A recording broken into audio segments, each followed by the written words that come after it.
Swayam Prabha. Digital India. Educated India.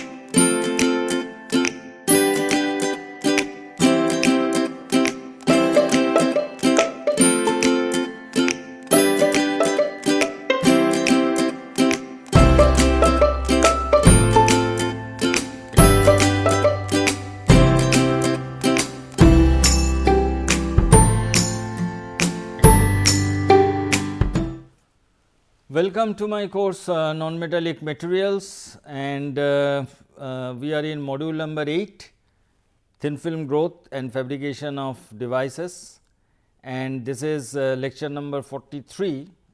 In the last lecture, I described the fabrication of certain wide bandgap semiconductor material, and this lecture I will cover the processing of mostly insulating ceramic devices. Now, I will cover the thick film fabrication techniques. Thin film fabrication already in one of the earlier lectures I described, and this thick film fabrication will include tape casting, electrophoretic deposition, screen printing, plasma spraying, which are all important as far as the industrial practice is concerned. And again we will come back to ceramics with metal-like conductivity, what is done to fabricate various devices, and how to make the substrates for thick film circuits for power electronics, that will be described, and then finally thick film conductor, thick film resistor, multi-layered capacitor, thick film dielectrics, some basic idea you will get if you take this lecture.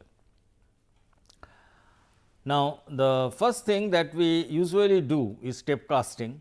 When I was talking about the lithium-ion battery in one of my earlier lectures, on the conducting electrode we usually deposit the active material using the binder and conducting material to form an ink which is coated on the current collector, which is either aluminum foil or copper foil. For thick film kind of ceramic, something similar is done, and this is actually done to make the capacitor. So, here your active material is not a battery, but a capacitor which is also energy storage device, and these capacitors are made by tape casting. So, for that the slurry, we call it slip, which contain the powder, the active material. If you are using barium titanate is the active material which you give the capacitance, that is mixed with some kind of solvent, a complex solvent and a binder. So, usually we use a polymer sheet, a mylar sheet as a substrate, and then we coat this slurry on top of this substrate. The thickness is basically determined by the distance of the blade with the substrate. So, this is my substrate and this is the ink which has been coated by this doctor's blade. So, it is something similar to this. You have first fill the bucket with your slurry, and you have a blade here, and this is moving. So, if it moves at a scan rate, specific scan rate, then this doctor's blade, they will put a thin layer on top of it. So, the thickness will be basically controlled by the height of the doctor's blade from the mylar sheet. Multi-layer ceramic capacitor also you can make. So, this is another example. You take 3 different materials. So, one top of another you can make multi-layer film, and not necessarily that all these 3 film will be of ceramic capacitor. You can coat it with conducting layer as well. So, it is a very versatile technique, and at the latter part of the lecture we will talk about a case study of a ceramic wall tile fabrication. So, there also we use this kind of tip casting. So, here the tip casting is something similar to a rainfall kind of thing. So, here you know the slip, the slurry that is pumped here to this trough, and the material you need to coat is on a rail here. So, this is a rail, you put it here, then you slowly push it through this slip carton. So, it is a raindrop kind of thing. So, it will coat on top of this surface, and this is having drying stage, different lamps are there. So, that the slurry will be dried on top of the material you want to coat, and then you sinter it afterwards. So, this I will describe it in details when we will describe the case study for wall tile fabrication. So, in this case once the ceramic is dried, they are peeled off from the underlying substrate. So, more important thing is to make the slurry, because as you can understand, the solvent that we use that control the viscosity, we use binder into it that holds the ceramic particle together. We will have to also use a plasticizer that increase the flexibility of the green tape, because the green tape should be flexible, it should not break away into pieces. And we also use dispersant to avoid the settling of the powder. So, while they are unstored, we need to have dispersant or deflocculating agent, so that the ceramic suspension that remains in the suspension, it does not settle down. Another important thing to make this type of ceramic coating is thermal spray using plasma arc. So, for that we use this kind of plasma gun, which consists of a tungsten tipped copper. So, this is the tungsten tipped copper, which we call a electrode, and a annular type of copper anode, we call it a nozzle, and this electrode are water cooled. So, arrangement is there to water cool this arrangement, because a huge temperature will be raised, and ceramic powder basically they are melt and then deposit. So, after that a DC arc is created and the plasma is formed by a gas which is forced through the annular space between this electrode. Usually nitrogen is used, nitrogen hydrogen carrier gas is used. So, when it passes through this nozzle which are kept at a potential, it produces plasma, and this plasma is extended like this. So, now you have a feedstock, the ceramic powder, which is fed into this plasma. The powders melt and they get momentum along with this expanded plasma, and finally impact upon the substrate and forms some kind of splat. So, layer by layer growth is possible using this type of thermal plasma spray. Another important technique which is used to make thick ceramic film. I did not define what is thick. Usually it is very difficult to define what is thin and what is thick. Usually anything around 1 micron we call it thick, and anything which is above 50 micron, 50 to 100 micron, 200 micron, 150 micron, we call it a thick. Now, this thin and thick, there is a gap, and very few processing techniques are there which can fill up this gap. So, that is in between 1 micron to say 10 micron or 1 to 5 micron. So, other techniques are there, but that is not part of this course, but thick film means which is more than 50 micron thick. So, this EPD is basically a colloidal process where you use the charged particle you want to deposit. So, here also you disperse and make it as a stable suspension, and then with the application of electric field you force them to move. Opposite charged particle will be moved in the different direction as you apply the electric field, and this will eventually get deposited to form an uniform coating. So, the influencing parameter that is important is the particle size of the dispersing powder. Zeta potential, I will define what is exactly the zeta potential.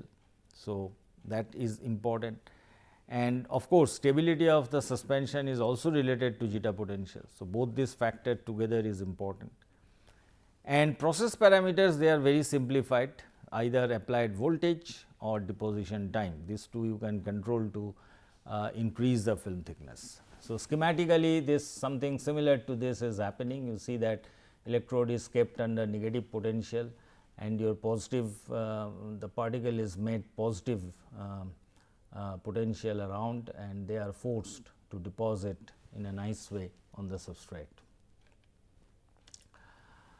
Now, this EPD is a very powerful technique because of its simplicity, and also you can deposit porous layer, uniform thickness porous layer you can deposit. Deposition rate is quite high, and film thickness can easily be controlled, and there is no shape restriction. You can coat it on flat surface, you can coat it on the roll surface. Here is one of the examples. You see that the film of tungsten oxide that is coated on a cylindrical surface, pretty good uniform thickness is achieved.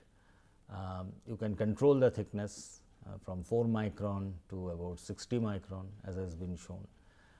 You can make the film quite porous for certain application, and all the elements are eventually deposited by EDS spectra. You know about EDS, I have talked it in my ACM course, ACM lecture. So, you can control I mean you can have a uniform distribution, and the layer is quite stable. You can have this kind of deposition, say on copper substrate you have a black colored coating and you can just rotate it. You see that it has been wrapped on a pen with a very small radius of curvature, but due to its adherent nature it will never come out of the substrate, and it is a reproducible properties, and one can easily scale it up. So, that is why industrially they are acceptable. So, the mechanism is pretty straightforward. The first a lyosphere, that means a charged particle and a oppositely charged double layer is formed, and once you apply the field, then there is a distortion of the electric double layer, and you have counter ions along with the double layer. So, then this counter ion actually force it to break. So, it is smaller in size.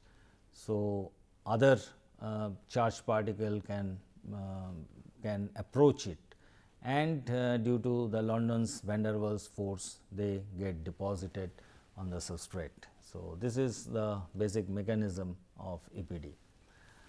So, kinetics is pretty straightforward, and it is the important thing is W, the deposited mass, and concentration of the suspension, then its electrophoretic mobility, applied electric field, deposition area, and the deposition time, they are all processing parameter. So, as you can see, it is having a linear relationship with the time of deposition, which is good. So,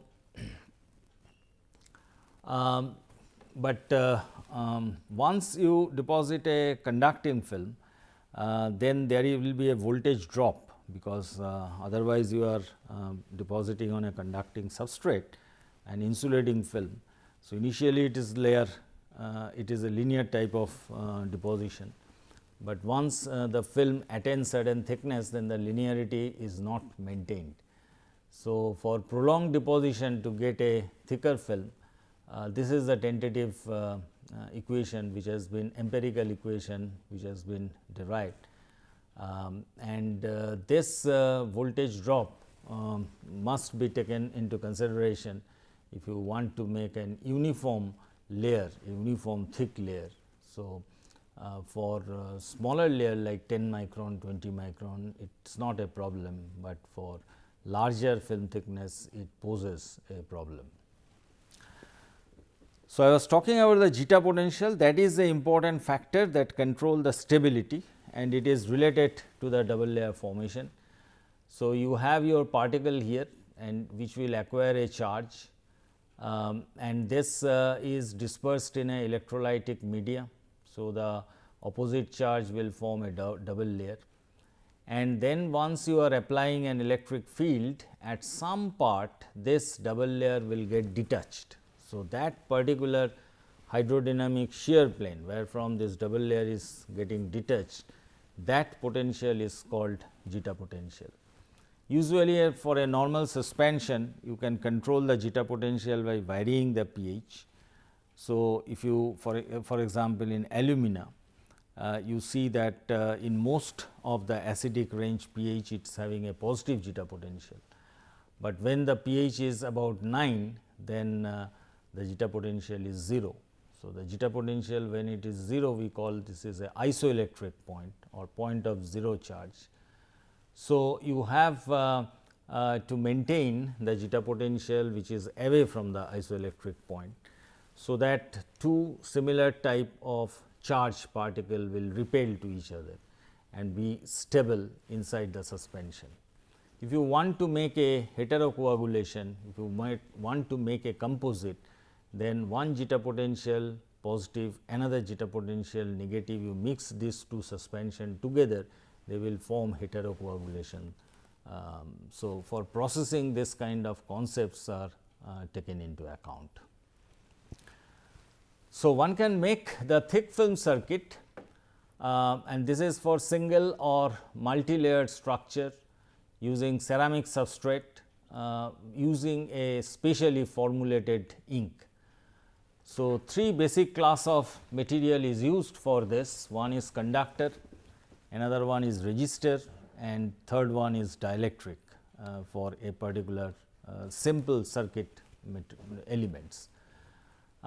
So, they are all fabricated in the form of a paste, and this paste contains the functional component, that is the fine powder form. So, if you want to make a resistor, the functional component is a resistive ceramics. If you want to make a dielectric material, it is a dielectric ceramic barium titanate powder, and if you want to make a conducting layer, ruthenium oxide can be used. Organic binder, they are usually provide the necessary green strength, because upon drying it should not crack. An organic solvent have low boiling point, and it provides the required viscosity for the paste to be deposited on the ceramic substrate. So, screen printing is one way to make a particular pattern on the substrate, and this is usually done for the flat substrates. You can use the screen print. So, here it is very common for designing the logo in the t-shirt, the screen printing is used. So, this paste is forced through the holes in a screen using this rubber squeegee. So, first you put this ink here, and then with the squeegee you can just squeeze the ceramic suspension, we call it the ink, through this small holes, and you can design these holes depending on your design. So, the viscosity control is very important. Usually pine oil or terpenol or butyl carbitol acetate, they are used, and they make it thixotropic. So, once you apply a shear stress, they become fluid and easily they transfer, and when the shear stress is removed, then again the viscosity goes up. So, that is very important, because after design is transferred, the viscosity must rise rapidly to prevent the spreading of the deposited film. So, various types of design one can make by screen printing. Now, one of the very important thing is to make a multi-layer ceramic capacitor using the tape cast layer. We already talked about how to make the tape cast layer. So, first you prepare a slurry, usually 35 volume percent liquid is used. Either it could be water based or it could be organic based with some kind of binder, and then you tape cast on the mylar sheet and you get this kind of brown tape.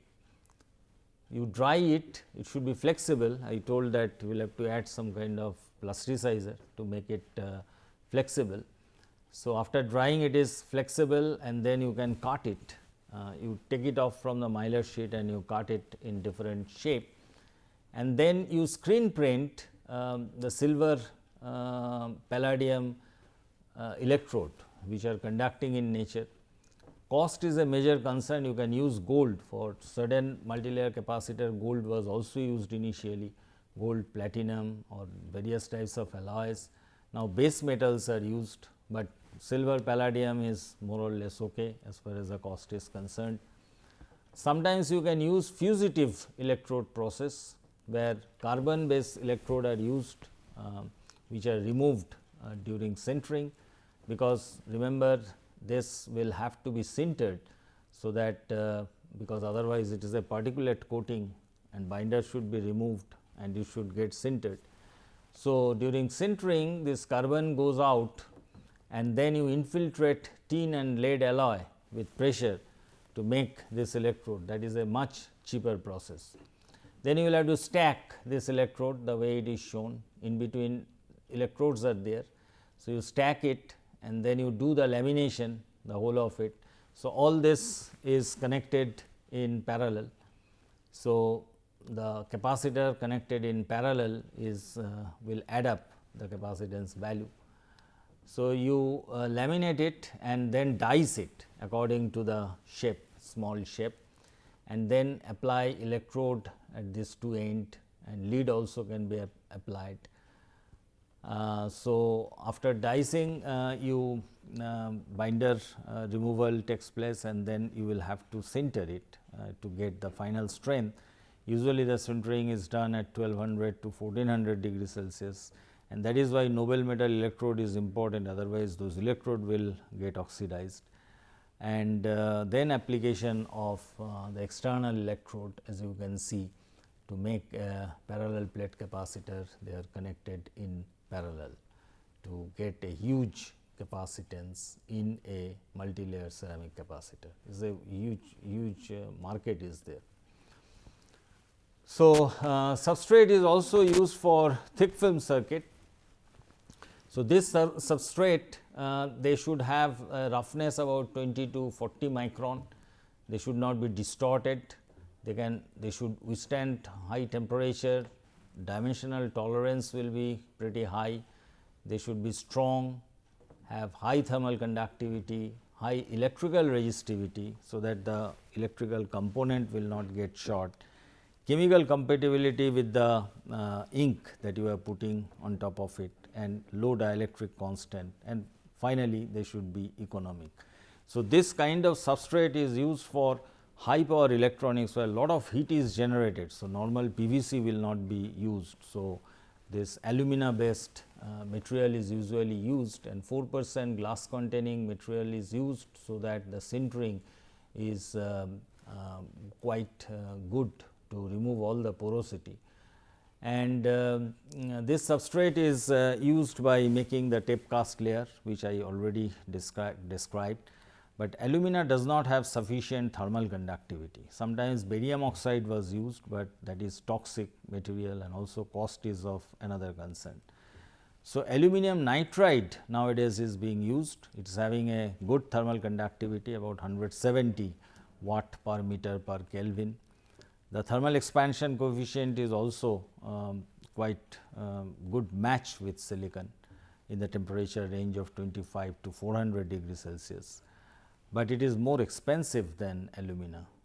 So, the addition of paste is low as compared to alumina. Alumina you can easily coat with the metal coated layer, but in order to do that in aluminum nitride, you are supposed to oxidize the substrate, and so that this electrode layer is properly pasted. You can use a thick film conductor. So, usually metal is used here as a thick film conductor. So, silver, palladium, gold, palladium, platinum, palladium, all these types of noble metals are used, and they should have low electrical resistivity. Adhesion with the substrate should be quite good. With alumina, they have very good adhesion, and then they can have different connectors, and you see through the hole you can put the other component like filter or resonator, you can put on top of it on this base. And this should have compatibility with the other thick film kind of this thing. So, the good adhesion is one thing which is very common. So, usually two types of thing is done. First one is the frit bonding. 2 to 10% of glass powder is added to the paste formulation, and during firing this glass softens, wet the substrate and penetrates into the metal network, and usually this composition is used lead oxide and boron oxide based composition along with little bit of silicon dioxide, that is mixed with your conducting element. So, this is a frit bonding. So, ceramic bonding is quite strong. So, it is good adhered on the substrate, and sometimes reactive bonding is done. So, a small amount of copper oxide or cadmium oxide, if it is added in the paste, then during firing this oxide they react with the underlying alumina substrate to form some kind of spinel. For example, in copper it forms copper aluminate spinel. So, if you are going for a reactive bonding between this thick film conductor and the underlying substrate, then the amount of this material is pretty small, and also the surface of the conductor nearly pure metal remains, because if you are using a glass 2 to 10%, then the conductivity that is affected, but not in the reactive bonding materials. So, thick film resistor is also important for air fired paste. We use ruthenium oxide, which is highly conducting, bismuth ruthenate, lead ruthenate, that is used, but you will have to control the actual resistivity. So, usually it is controlled by putting glassy material which is insulating in nature. So, the property that is important is the sheet resistance. So, you see that R I defined as resistivity into L divided by the area d into W, right. So, here. So, here if you just cut this in such a way, so it is a square resistivity. So, in case of square resistivity, L and W is same. So, that term will cut from here, L and W will cut. So, your sheet resistivity is only the function of sheet resistance is a function of resistivity and the thickness. So, it is a pretty good way to handle this. So, thick film resistor is usually having a sheet resistance sometimes in the range of 0.1 to 10 mega ohm per sheet, and by blending, as I said, different quantities of conducting material, electrical insulating glass, the resistivity is controlled. So, it is purely metallic. So, you need to have a little bit insulating material, mix it in proper proportion, and many of the instances the proportion volume proportion into respective conductivity, that works quite well, the mixture rule, and you can have this exact value of the resistor made for your purpose. So, the important characteristics for this resistors are temperature coefficient of resistance.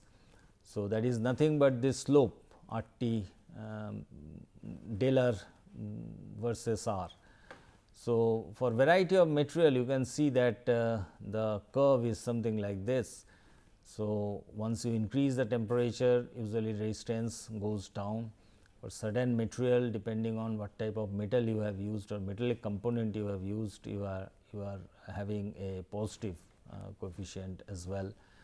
So, usually for a particular composition, this range is important. So, how much maximum and how much minimum that you are achieving out of this composition, that is important. So, this two straight line, they bound the resistant deviation, and basically you are getting a straight line, and you can easily calibrate the value of the resistance with temperature. Or you take the experimental value and then do a linear fit and achieve the same information. Finally, we talk about the thick film dielectric material. So, usually the dielectrics are used in several different types of applications in the thick film circuit. So, first is this isolates the circuit in the multi-layer structure. Remember, when we will talk about the micro heater based sensor fabrication, then you have seen silicon nitride dielectric layer is used to separate one set of circuit with the other one. So, that is one application. Dielectric layer can also be used as a thick film capacitor, and also sometimes it is used to encapsulate the circuit component. For multilayer application, the functional material is glass or glass ceramics. That is the first here, the multilayer structure, usually glass and glass ceramics is used. Usually they are having low dielectric constant, and their thermal expansion coefficient is matched with underlying substrate to prevent the deformation of the substrate, otherwise the substrate will bow down. The dielectric film must also be stable during the thermal cycling. So, that dielectric should withstand the temperature of the fabrication of the device. For thick film capacitor, which is used as a dielectric layer, the material with high dielectric constant like barium titanate is used. So, this is nothing but a parallel plate capacitor, and you have seen in multi-layer ceramic capacitor, not a single layer is used, multiple layers are used, and then they are connected in parallel configuration. So, the in a small area you get a huge capacitance using this material. So, this concept of barium titanate and then your electrically conducting layer and then laminate it, make a multi-layer ceramic capacitor. So, you get a huge capacitance of these materials. Encapsulation of dielectric layer that are used to protect the circuit from humidity, reactive organic solvents that also protect the silver containing conductors from silver migration. You know, sulfur is a problem, otherwise the silver coating they will form silver sulfide, and the conductivity will be lost. So, this dielectric layer they protect it. The glass composition contains significant proportion of lead oxide and boron oxide, that is basically for low temperature softening operation, because ultimately we will to cover the substrate well to protect the other electronic circuitry. So, this part of the lecture is mostly taken by the book of Barry Carter, chapter number 27, coating and thick film, and also as a supplementary material you should read the book by Molson and Herbert, chapter 4, which is ceramic conductor. So, in this particular lecture we talked about thick film fabrication, then introduced the concept of tape casting, plasma spraying, electrophoretic deposition, screen printing, Then we talked about the substrate for thick film circuits, thick film conductor and resistors we have talked about, and multilayer ceramic capacitor and thick film dielectrics have been introduced. Thank you for your attention.